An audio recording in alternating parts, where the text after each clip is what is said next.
Aren't there times when you're abroad and you wish some things could feel like you're back at home?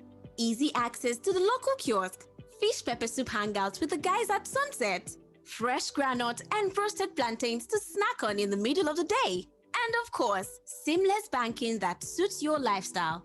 Well, thank goodness the Fidelity Diaspora account offers you the comfort of banking and keeping up with your finances back in Nigeria from wherever you are in the world. It's what we like to call home away from home.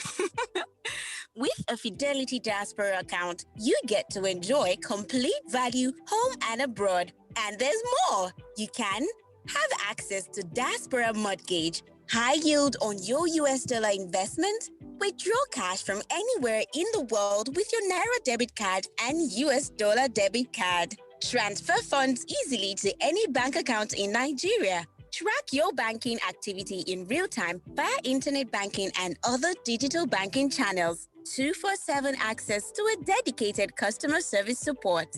It's easy, fast, safe, and convenient. Simply visit www.fidelitybank.ng to open a Fidelity Diaspora account today.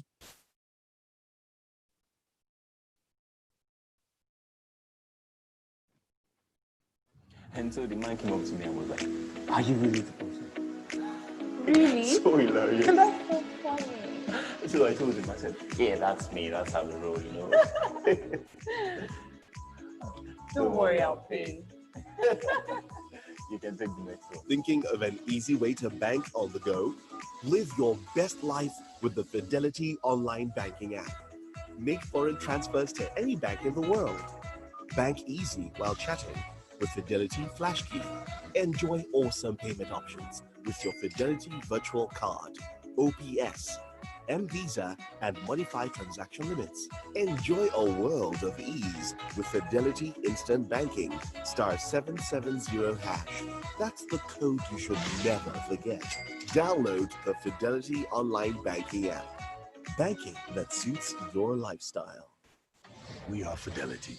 We keep our word.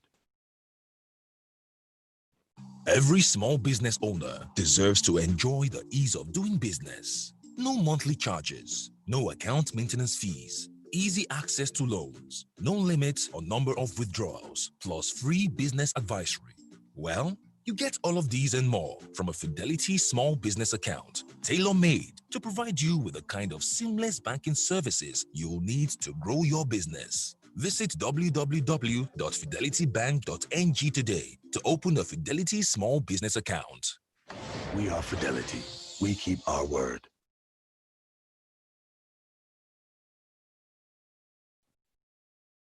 Aren't there times when you're abroad and you wish some things could feel like you're back at home? Easy access to the local kiosk, fish pepper soup hangouts with the guys at sunset, fresh granite and roasted plantains to snack on in the middle of the day, and of course, seamless banking that suits your lifestyle. Well, thank goodness the Fidelity Diaspora account offers you the comfort of banking and keeping up with your finances back in Nigeria from wherever you are in the world. It's what we like to call home away from home. With a Fidelity Diaspora account, you get to enjoy complete value home and abroad. And there's more. You can have access to Diaspora Mortgage, high yield on your US dollar investment, withdraw cash from anywhere in the world with your Naira debit card and US dollar debit card, transfer funds easily to any bank account in Nigeria, track your banking activity in real time via internet banking and other digital banking channels, 24/7 access to a dedicated customer service support. It's easy, fast, safe, and convenient. Simply visit www.fidelitybank.ng to open a Fidelity Diaspora account today.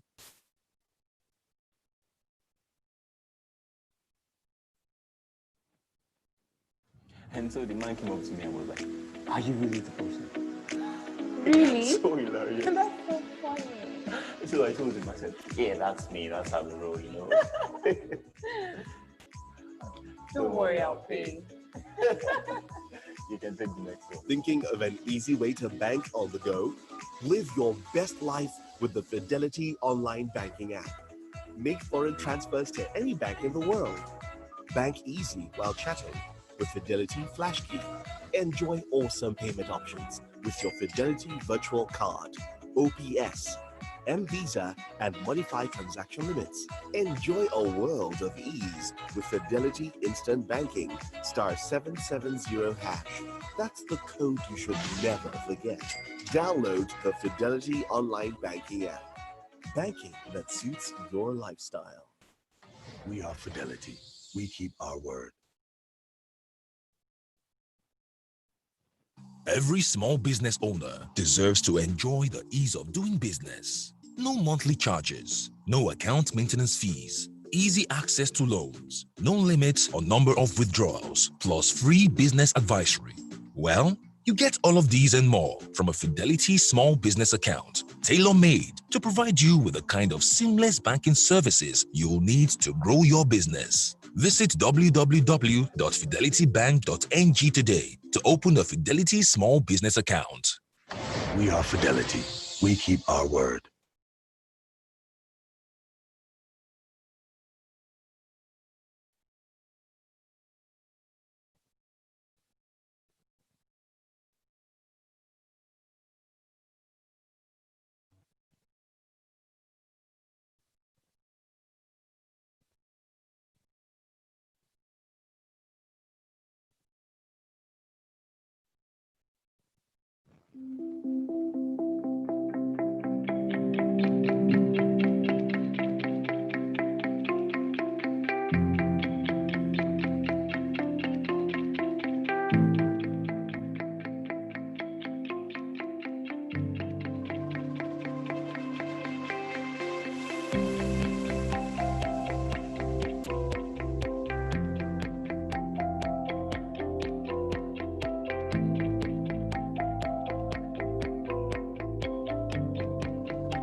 Every small business owner deserves to enjoy the ease of doing business. No monthly charges, no account maintenance fees, easy access to loans, no limits or number of withdrawals, plus free business advisory.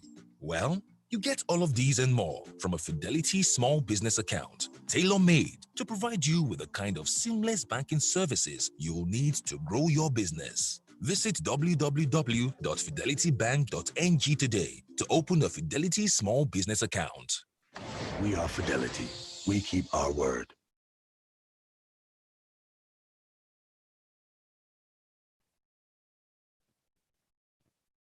Aren't there times when you're abroad and you wish some things could feel like you're back at home? Easy access to the local kiosk, fish pepper soup hangouts with the guys at sunset, fresh granite and roasted plantains to snack on in the middle of the day, and of course, seamless banking that suits your lifestyle.